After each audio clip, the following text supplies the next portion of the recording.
It was just another wedding photo from 1883, until you found out the bride's age. The Charleston Historical Society's archive room smelled of old leather and preservation chemicals, a scent that Rebecca Chen had grown to love over her 5 years as head archivist. The March afternoon sun filtered through tall windows, casting geometric patterns across the rows of filing cabinets and storage boxes that held centuries of South Carolina history.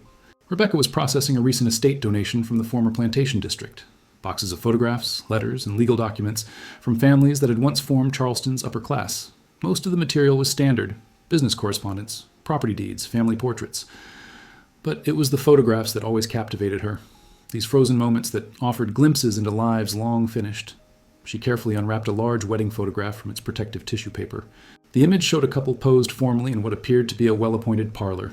The groom stood tall and confident, his dark suit immaculate, a thick beard neatly trimmed, his hand resting possessively on an ornate chair. Beside him sat the bride, her white lace dress elaborate and expensive, her veil pulled back to reveal her face. Rebecca positioned the photograph under her desk lamp and felt her breath catch. The bride looked extraordinarily young. Not just young for a bride, but genuinely childlike. Her face still held the soft roundness of early adolescence, her hands small and delicate, where they clutched a bouquet of white roses. She sat stiffly, her expression not joyful but frozen, almost fearful. The groom, by contrast, appeared to be in his mid to late 30s, his face showing the weathering of maturity and experience. The age difference was stark, unsettling in a way that made Rebecca's professional detachment falter. She turned the photograph over. On the back, written in elegant script, was an inscription: William and Sarah, wedding day, June 14th, 1883, Charleston, South Carolina. Below that, in smaller writing, may God bless this union. Rebecca set the photograph down and reached for the accompanying documents in the donation box. There had to be more information: marriage certificates, family records, something that would provide context. Her fingers found a folded piece of paper, yellowed and fragile. She opened it carefully. It was the marriage certificate. Her eyes scanned the document until they reached the line listing the bride's age, 13 years old. Rebecca stared at the marriage certificate, her modern sensibilities clashing with the historical reality before her. 13 years old. The words seemed impossible, though she knew intellectually that child marriage had been legal in many states throughout the 19th century. Knowing it historically and seeing it documented in front of her were two different experiences. She photographed the certificate and the wedding portrait with her high-resolution camera, then began searching the Historical Society's database for any additional records related to William and Sarah. The groom's full name was listed as William Brennan, occupation, cotton merchant. The bride was Sarah Elizabeth Parker before marriage. The database search yielded several documents. William Brennan had been a prominent figure in Charleston's business community, his name appearing in shipping manifests, business partnerships, and society pages. He had been married once before. His first wife had died in 1881, 2 years before his marriage to Sarah. No children from the first marriage were recorded. Sarah's family history was harder to trace. The Parkers had been small landowners, their fortunes declining after the Civil War, like so many Southern families. Rebecca found Thomas Parker, likely Sarah's father, listed in debt proceedings from 1882.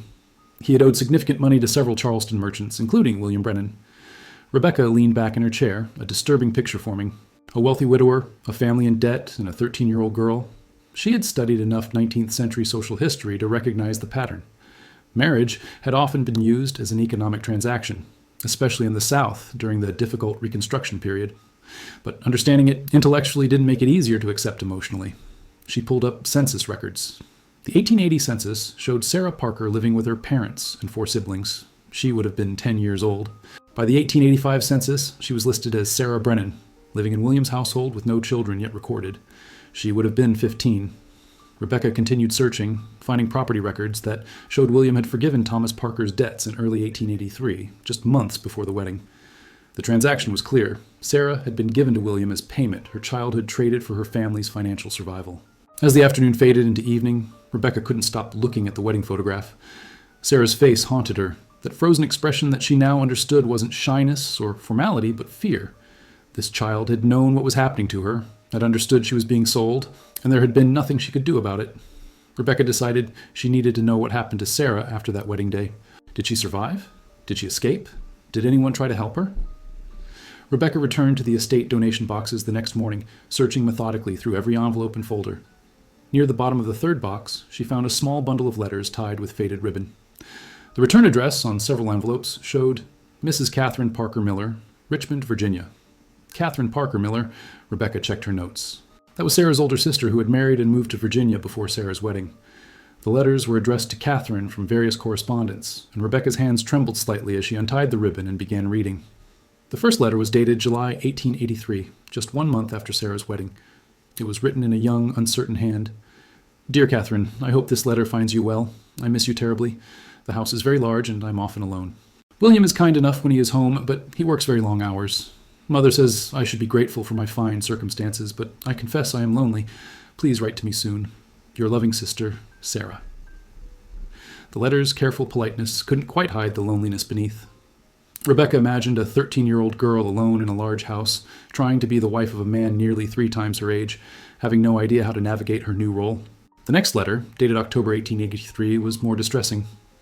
Dear Catherine, I received your last letter and it gave me such comfort. You asked if I am happy. Well, I try to be. William says I must learn to manage the household properly, but I make so many mistakes. The servants correct me, which is humiliating. I'm not used to giving orders to adults. Sometimes I forget I'm supposed to be the mistress of the house and not a child anymore. William grows impatient with my failures. I wish you could visit. Rebecca felt her throat tighten. Sarah had been expected to run a household, manage servants, and be a proper wife, all while barely past childhood herself. The weight of adult responsibilities had been dropped on her shoulders without preparation or support. A letter from March 1884 revealed a new development. Catherine, I must tell you what I cannot tell Mother. I'm with child. The doctor confirmed it last week. I'm frightened. I know I should be joyful, but I'm only 14, and I do not know how to be a mother when I still feel like a child myself. William is pleased, which is a relief. Perhaps once the baby comes, things will be better. Rebecca set the letter down, fighting back tears. 14 years old and pregnant. In the modern world, this would be considered a crime. In 1884, Charleston, it had been perfectly legal, even expected. Rebecca knew she needed to understand what had happened to Sarah medically. Pregnancy and childbirth in the 19th century were dangerous for women of any age. But for a 14-year-old child, the risks would have been significantly higher. She contacted Dr. Jennifer Washington, a colleague who specialized in historical medicine and women's health. They met at a coffee shop near the Medical University of South Carolina, where Dr. Washington taught. Rebecca showed her copies of Sarah's letters and the timeline she had constructed. Dr. Washington's expression grew increasingly grave as she read. A 13-year-old bride, pregnant at 14, Dr. Washington said quietly. Her body wouldn't have been physically mature enough for pregnancy. The risks of complications, obstructed labor, hemorrhage, infection, would have been substantial. Did she survive the birth? I don't know yet, Rebecca admitted. That's what I'm trying to find out. I was hoping you might help me locate medical records if any exist. Doctor, Washington explained that detailed medical records from the 1880s were rare, but death certificates, hospital admissions, and physicians' journals sometimes survived. She offered to search the medical archives while Rebecca continued her documentary research. Meanwhile, Rebecca had requested access to local newspaper archives from 1884 and 1885. Victorian newspapers often carried birth and death announcements for prominent families, and William Brennan's status as a cotton merchant meant his household would have been newsworthy. She found the announcement she was looking for in the Charleston Daily News, dated November 1884, born to Mr. and Mrs. William Brennan, a son, November 12, 1884. Mother and child reported in fair condition. Sarah would have been barely 15 years old. Rebecca continued searching and found 2 more birth announcements. A daughter born in August 1886 and another son in January 1888. 3 children before Sarah turned 18. The physical and emotional toll must have been overwhelming. Dr. Washington called 3 days later with disturbing news. She had found records at the Medical College of South Carolina indicating that Sarah had been admitted multiple times for various ailments between 1884 and 1889.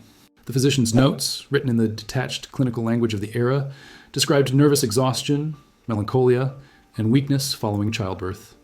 One note from 1887 was particularly troubling. Mrs. Brennan, age 17, admitted with severe bruising to the arms and face. Patient claims to have fallen downstairs. Husband reports wife has become increasingly clumsy and inattentive, recommended rest and fortifying tonics. Rebecca felt sick. The physician had either failed to recognize or chosen to ignore signs of domestic violence. A 17-year-old covered in bruises, and the doctor had accepted the husband's explanation without question. Rebecca's investigation took an unexpected turn when she discovered a collection of depositions from a legal case filed in 1889. The case had been brought by Catherine Miller, Sarah's sister, attempting to gain custody of Sarah's 3 children after Sarah's death. Sarah had died. Rebecca's hands shook as she read the legal documents. The death certificate listed the date as March 15, 1889. Sarah had been 21 years old. The cause of death was recorded as complications following childbirth and subsequent infection. But it was the witness depositions that revealed the fuller, more terrible story. Catherine had called several of the Brennans' neighbors and former servants to testify about the conditions of Sarah's life and the circumstances of her death. A former housemaid named Martha testified, "Mrs. Brennan was just a child when she came to that house. She tried her best, but Mr. Brennan expected her to be a full-grown woman from the start. He was harsh with her when she made mistakes, which was often because how could a 13-year-old know how to run a household? I saw him strike her more than once. I wanted to help, but I needed the position, and who would listen to a servant anyway?" A neighbor, Mrs. Elizabeth Hammond, provided even more damning testimony. "I called on Mrs. Brennan several times in the early years of her marriage. She was so young, so obviously overwhelmed.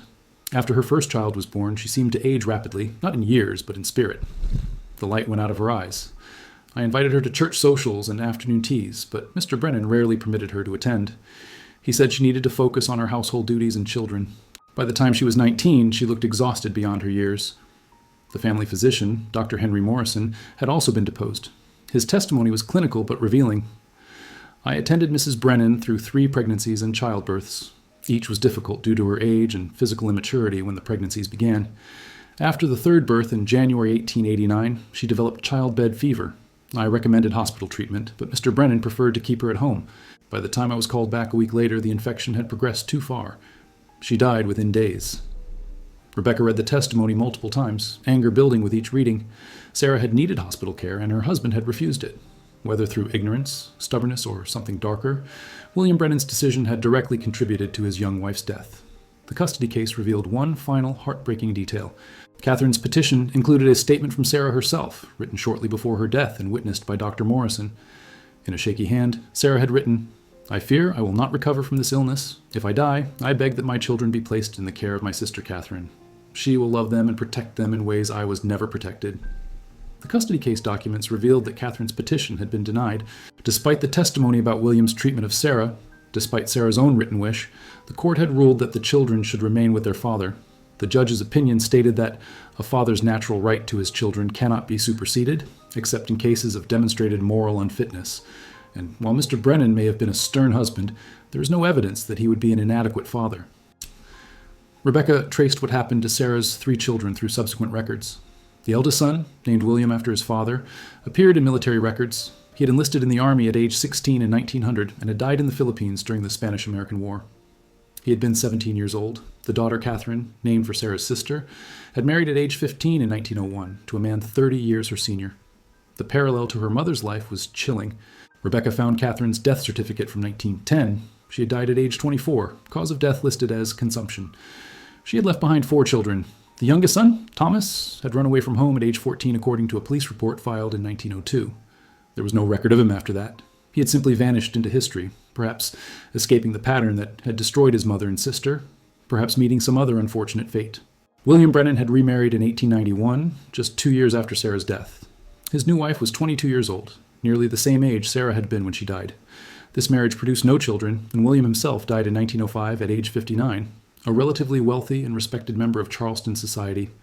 His obituary made no mention of Sarah, referring to his second wife as his beloved companion, and mentioning his surviving children only in passing. Rebecca sat in the archives, surrounded by documents that painted a devastating picture.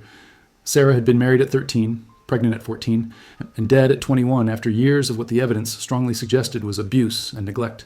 Her children had inherited her trauma, one dead in war, one repeating her mother's pattern of child marriage and early death, one disappeared entirely.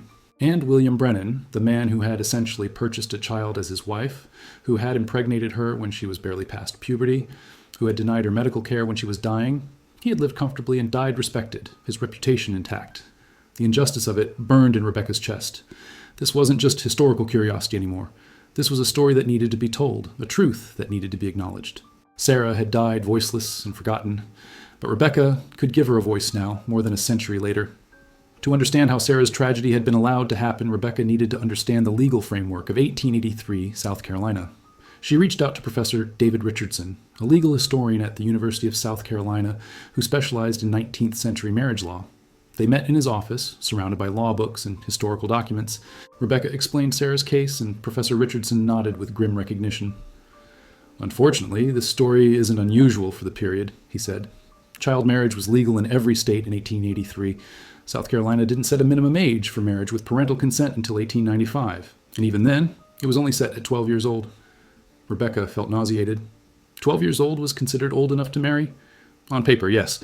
In practice, marriages of girls under 14 were less common than between 14 and 16, but they certainly happened, especially in circumstances like Sarah's, families in financial distress, wealthy men looking for young wives. The law didn't protect these girls because they weren't seen as needing protection. They were seen as their father's property until marriage, then their husband's property after. Professor Richardson pulled out several legal texts from the 1880s, showing Rebecca the laws governing marriage, property rights, and domestic relations. Under South Carolina law in 1883, a married woman had almost no legal rights. She couldn't own property in her own name, couldn't enter into contracts, couldn't leave her husband without his permission. If she tried to flee domestic violence, the law authorized her husband to forcibly retrieve her. What about the age difference? Rebecca asked. Wasn't there any legal concern about a 37-year-old man marrying a 13-year-old? Not in legal terms, no. Age of consent laws existed, but they typically applied only to sexual relations outside of marriage. Once a girl was married, no matter her age, her husband had unlimited sexual access to her. The concept of marital rape didn't exist in law. A husband could not legally rape his wife because her consent was presumed permanent as part of the marriage contract. Rebecca thought of Sarah, pregnant at 14.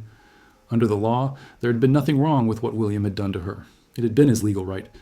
Professor Richardson showed her court cases from the era where women had attempted to escape violent marriages. Most had been unsuccessful. Judges routinely ruled that a husband's authority over his wife was absolute, and that wives needed to submit to their husband's discipline. Even in cases of severe abuse, courts hesitated to intervene in the private sphere of marriage. What about the children? Rebecca asked. Catherine tried to get custody after Sarah died. Why did she fail? Paternal rights were absolute, Richardson explained. A father's claim to his children was nearly impossible to overturn. The court would have needed clear evidence that William was actively harming the children, not just that he had been a harsh husband to their mother. And remember, harsh treatment of wives wasn't considered morally problematic by most judges of that era. Rebecca left the meeting feeling even more troubled than before. Sarah's tragedy wasn't an aberration or the result of one cruel man. It was a systemic failure, sanctioned by law and social custom, that had allowed countless girls to be married off as children and subjected to what would now be recognized as statutory rape, domestic violence, and reproductive coercion. Rebecca knew she needed to find Sarah's living descendants. Someone in the present day should know what had happened to their ancestor, should have the opportunity to honor her memory and understand her story. She began with the genealogical records she had already compiled. Sarah's daughter, Catherine, who had died in 1910, had left 4 children. Rebecca traced their lineage through census records, marriage certificates, and death certificates, building a family tree that extended into the present day. After weeks of research and several false leads, she found a living great-great-granddaughter named Jennifer Parker, a teacher living in Columbia, South Carolina. Rebecca sent a carefully worded email explaining who she was and that she had discovered documents related to Jennifer's ancestor, Sarah Brennan. She didn't include details about Sarah's age at marriage, wanting to explain the situation sensitively in person if Jennifer was interested in learning more. Jennifer responded within hours. I'm fascinated by family history and would love to know more about Sarah. My grandmother mentioned her once, saying she died very young, but we never knew details. When can we meet? They arranged to meet at a cafe in Columbia the following Saturday. Rebecca brought copies of the wedding photograph, letters, legal documents, and medical records, organized in a folder but not yet displayed. She wanted to gauge Jennifer's readiness for what she was about to learn. Jennifer arrived promptly, a woman in her late 30s with curly dark hair and an eager, open expression. I've been researching our family tree for years, she said as they settled at a corner table, but I've never been able to find much about Sarah. She's like a ghost in our family history. We know she existed, but not who she was. Rebecca took a deep breath. I need to prepare you. What I've discovered about Sarah is difficult. Her life was very hard, and what happened to her was tragic. Jennifer's expression grew serious. Tell me, she's my ancestor. She deserves to have her story known, whatever it is. Rebecca opened the folder and showed Jennifer the wedding photograph first. Jennifer looked at it, smiling at first, then her smile fading as she studied the image more closely. She looks so young, Jennifer said slowly. How old was she? 13, Rebecca said quietly. She was 13 years old when she married William Brennan. He was 37. The color drained from Jennifer's face. She stared at the photograph, then looked up at Rebecca. 13? That's the same age as my daughter. Her hand went to her mouth. Rebecca spent the next hour taking Jennifer through what she had discovered. The financial transaction that had led to the marriage, Sarah's letters revealing her loneliness and fear, the 3 pregnancies before age 18, the medical records suggesting abuse, and finally, her death at 21 from an infection that should have been treated in a hospital. Jennifer wept as she read Sarah's letters. She was just a child, a frightened child who was sold to a man and then died because of it. After their meeting, Jennifer became Rebecca's partner in ensuring Sarah's story was told properly and respectfully.